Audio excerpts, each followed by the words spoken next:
এক নাম্বার, বিলম্বে ইফতার করবেন না কখনো। এক নাম্বার, দেরি করে ইফতার করা নিষিদ্ধ। ইহুদিরা দেরি করে ইফতার করে। লা ইয়াজালুন নাসু আলা খাইরিন মা আজ্জালুল ফিতরা। বিশ্বনবী বলেছেন, এই উম্মত যতদিন আগে আগে ইফতার করবে, এই উম্মতের কপাল থেকে কল্যাণ কেউ ছিনিয়ে নিতে পারবে না। চিল্লায় বলেন ঠিক কি না? আজানের জন্য বসে থাকবেন না, সময় দেখবেন। স্থানীয় সময় যখন সূর্যাস্ত হওয়া মাত্রই বিসমিল্লাহ, খেজুর খেয়ে ফেলবো। পারবেন তো নাকি দেরি করবেন? 2 নাম্বার, রমাদানের পবিত্রতা বজায় রাখবো। কোনো তর্ক বিতর্ক অশ্লীলতায় আমরা জড়াবো না, ঝগড়া করবো না, সরাসরিও না, ফেসবুকেও না। করবেন কেউ গালি দিলে বলবেন ইন্নী ইমরুউন সায়েম, আমি রোজাদার। আল্লাহর হাবিব শিখিয়েছেন, কেউ যদি তোমার গালি দেয়, কটু কথা বলে, অশ্লীল কথা বলে, রমজানে তুমিও বলতে পারবে না। তুমি বলতে পারবা ইন্নী ইমরুউন সায়েম, আমি রোজাদার। আজকে থেকে নিয়ত করেন, রমজানে কেউ গালি দিলে আপনি একটা গালি দিবেন নাকি? কি বলবেন? রোজাদার, রমজানের পবিত্রতা আমি ভঙ্গ করতে পারবো না। অশ্লীল নাটক সিনেমা আমরা দেখব না। যে রমজানে মিথ্যা কথা, মিথ্যা কাজ, মিথ্যা সাক্ষী ছাড়তে পারে নাই, তার না খেয়ে থাকা, উপবাস থাকা দিয়ে আল্লাহর কিছু যায় আসে না। এজন্য মিথ্যার সাথে আমাদের কোনো সম্পর্ক আছে?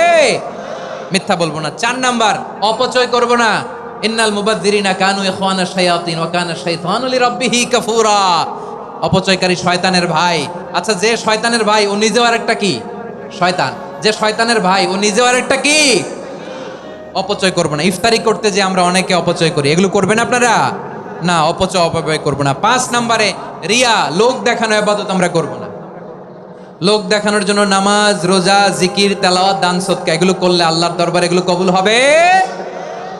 বিশ্বনবী বলেন, দাজ্জালের ফিতনার চেয়ে একটা বড় ফিতনার ভয় আমি করি। সেটা কি? আর রিয়া, শো অফ মেন্টালিটি, লোক দেখানো মানসিকতা।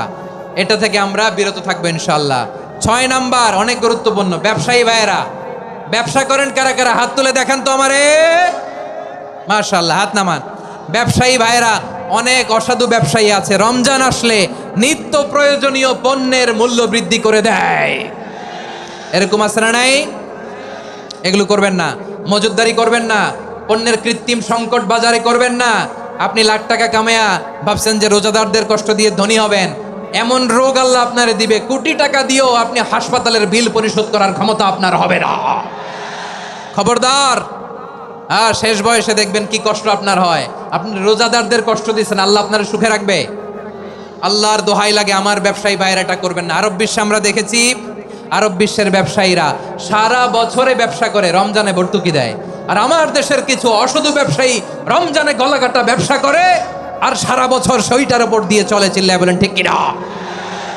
করবেন না, এটা করবেন না। নিত্য প্রয়োজনীয় পণ্যের মূল্য বৃদ্ধি করা হারাম, পণ্যের কৃত্রিম সংকট তৈরি করা হারাম, মজুদদারি করা হারাম, রোজাদারদেরকে কষ্ট দেয়া হারাম। এটা করবেন না। 7 নাম্বারে সর্বশেষ কথা, অধীনস্থ যারা আছে তাদের কাজের চাপ আপনারা কমিয়ে দিবেন। কাজের লোক, ফ্যাক্টরির ওয়ার্কার, স্টাফ, তাদের প্রতি যদি রহম করেন, আপনার উপর রহম করবে কে?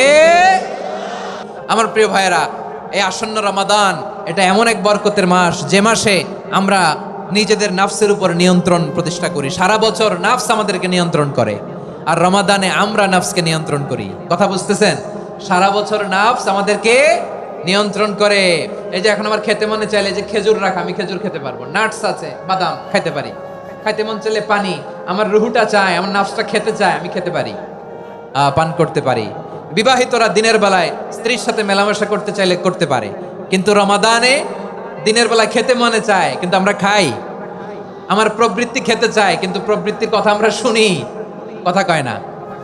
রমজানে খেতে মন চাইলে আমরা খাই, তৃষ্ণায় গলা ফেটে যায়, গলার ছাতি ফেটে যায়, কিন্তু এক ঢোক পানি কি আমরা গিলি? বিবাহিতরা দিনের বেলা স্ত্রীর সাথে কি মেলামেশায় যায় না। তার মানে সারা বছর নফস আমাদেরকে নিয়ন্ত্রণ করে, আর রমাদানে এই নফসের উপর আমরা নিয়ন্ত্রণ প্রতিষ্ঠা করি। নফসের লাগাম আমরা রমাদানে টেনে ধরে, চিল্লায় বলেন ঠিক কি না? এজন্য আমার প্রিয় ভাইয়েরা, নফসের উপরে নিয়ন্ত্রণ নিতে চাইলে রমাদানের রোজার কোনো বিকল্প নাই। এটা এমন মাস যে মাসের ফজিলতেরও কোনো শেষ নাই।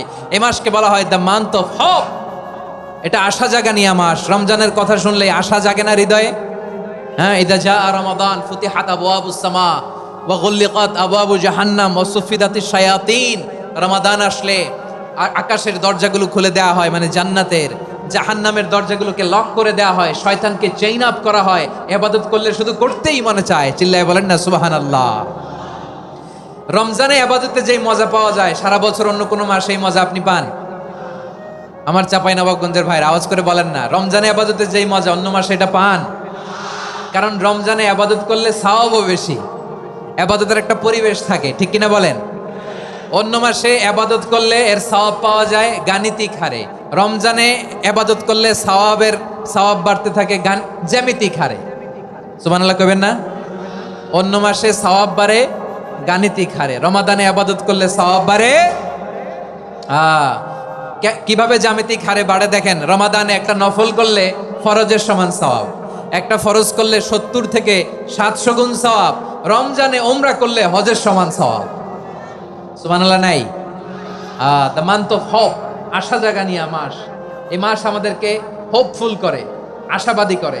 রমাদান যেমনি দ্য মান্থ অফ হোপ, আশা জাগানিয়া মাস, এট দ্য সেম টাইম এই রমাদান হচ্ছে মান্থ অফ ওয়ার্নিং, একটা ওয়ার্নিং এর মাস। নবী যেমনি আশা জাগাইছে আবার ওয়ার্নিং দিয়েও গেছে, খবরদার। ওয়ার্নিংটা কেমন? আল্লাহর হাবিব সাল্লাল্লাহু আলাইহি ওয়াসাল্লাম মসজিদে নববীর ভেতরে হঠাৎ তিনি মসজিদে নববীর মিম্বারে পা রেখে বললেন আমিন। দ্বিতীয় ধাপে পা রেখে বললেন আমিন, তৃতীয় ধাপে পা রেখে বললেন আমিন। সাহাবারা অবাক হয়ে বললেন ইয়া রাসূলুল্লাহ, ইয়া হাবিবাল্লাহ, 3 বার শুধু আমিন আমিন পড়লেন, কেন পড়লেন আমরা কিছু জানি না, আমাদেরকে জানিয়ে দেন কেন আপনি 3 বার আমিন বললেন? রাহমাতাল লিল আলামিন আল্লাহর হাবিব বললেন, ও আমার প্রাণের সাহাবীরা, আমি যখন মসজিদে নববীর মিম্বারের প্রথম ধাপে পা রেখেছি, সাইয়েদনা জিবরিল এসে আমাকে বলেছে, ও নবী, আপনার নাম শুনে যে ব্যক্তি আপনার উপর দুরূদ পড়ে না তার ধ্বংস। আপনি বলেন আমিন। আমি বলেছি আমিন। দ্বিতীয় ধাপে পা রাখার পর সাইয়েদনা জিবরিল বললেন, ইয়া রাসূলুল্লাহ, মাতা পিতাকে বার্ধক্য অবস্থায় পেয়ে তাদের সেবা করে, তাদের সাথে সদাচরণ করে যে সন্তান জান্নাত কামাতে পারলো না তার জন্য ধ্বংস। আপনি বলেন আমিন। আমি বলেছি আমিন। আবার মিম্বারের তৃতীয় ধাপে ঠিক যখনই আমি পা রাখলাম, সাইয়েদনা জিবরাইল বললেন, নবী, রমজান মাস পাওয়ার পরে এই মাসে ইবাদত করে যে ব্যক্তি নিজের গুনাহ মাফ করাতে পারলো না তার জন্য ধ্বংস। আপনি আওয়াজ করে পড়েন আমিন। কত বড় ধমক, কত বড় ওয়ার্নিং দেখছেন। যে রমাদান পেয়েছে কিন্তু রমাদানের ইবাদত করার মধ্য দিয়ে সে নিজেকে জাহান্নাম থেকে মুক্ত বানাতে পারলো না, তার উপর আল্লাহ লানত, তার জন্য ধ্বংস। সাইয়েদনা জিবরাইল বলেছেন আমিন, স্বয়ং বিশ্বনবীও বলেছেন আমিন। আওয়াজ করে পড়েন নাউযু বিল্লাহ। তাহলে রমজান আসবে আর আমরা নিজেদেরকে জাহান্নামীদের লিস্ট থেকে নাম কাটিয়ে জান্নাতীদের লিস্টে উঠাতে পারবো না। এর চেয়ে বড় হতভাগা কি আর কেউ থাকতে পারে? আওয়াজ করে বলেন।